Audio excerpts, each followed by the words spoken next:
அனைவருக்கும் வணக்கம்.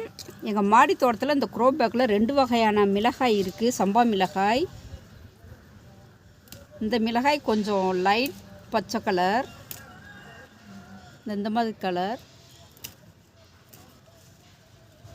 இதிலே நம்ம விதைக்கும் எடுத்துக்கலாம்.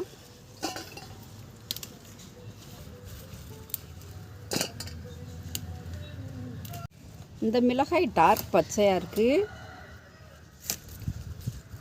நல்ல காரம் நல்லாவே இருக்குது. நம்ம பொடியாக அரைச்சி வச்சுக்கலாம், வத்தலாலாம் வச்சுக்கலாம், சாம்பாருக்கு போட்டுக்கலாம் காயா. குண்டு மிளகாய் கொஞ்சம் இருக்குது, அதை அறுவடை பண்ணலாம். ரொம்ப குண்டாவில் ஓரளவு நீளமான மிளகாயாக தான் இருக்குது. இந்த சைடு மிளகாய் இருக்குது, நல்லா வளர்த்தியாகவே வளர்ந்துருச்சு இந்த தடவை செடி. ஒவ்வொரு இலையிலையுமே காய் இருக்குது. நமக்கு செம்பருத்தி பூவும் பாருங்கள், டெய்லி வந்துக்கிட்டே இருக்குது, எவ்வளோ அழகாக பூத்துருக்குன்னு. தக்காளி பழமும் நல்லா கனிஞ்சு பழுத்துருச்சுங்க. கொடி உருளை பூராமே காய தொடங்கிடுச்சு செடி. இதுதான் நமக்கு கடைசி அறுவடை.